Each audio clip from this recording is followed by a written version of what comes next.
नमस्कार मित्रांनो, मी अमोल जाधव. मित्रांनो, स्वागत आहे तुमचे माझ्या यूट्यूब चॅनलवर.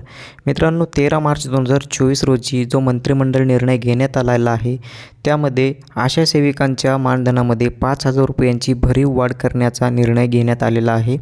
राज्यातील आशा स्वयंसेविकांना राज्य शासनाच्या निधीतून दिल्या जाणाऱ्या मानधनात 5,000 रुपयांची वाढ करण्यास मान्यता मिळालेली आहे. मानधनातील ही वाढ नोव्हेंबर 2023 या महिन्यापासून देण्यात येणार आहे. नोव्हेंबर 2023 ते मार्च 2024 या कालावधीत वाढीव दराने मानधन देण्यासाठी आवश्यक असलेली 200 ते 21 कोटी इतक्या अतिरिक्त खर्चास तसेच 961.08 कोटीच्या वार्षिक खर्चास मान्यता मिळालेली आहे. असेच नवनवीन व्हिडिओज आणि अपडेट सगळ्यात पहिल्यांदा मिळवण्यासाठी आपल्या चॅनलला सबस्क्राईब करून नोटिफिकेशन बेल ऑन करायला विसरू नका, जेणेकरून तुम्हाला असेच नवनवीन व्हिडिओज भेटत राहतील. तर जय हिंद, जय महाराष्ट्र. भेटूया पुढील नवीन एका व्हिडिओमध्ये. तोपर्यंत टाटा, गुड बाय.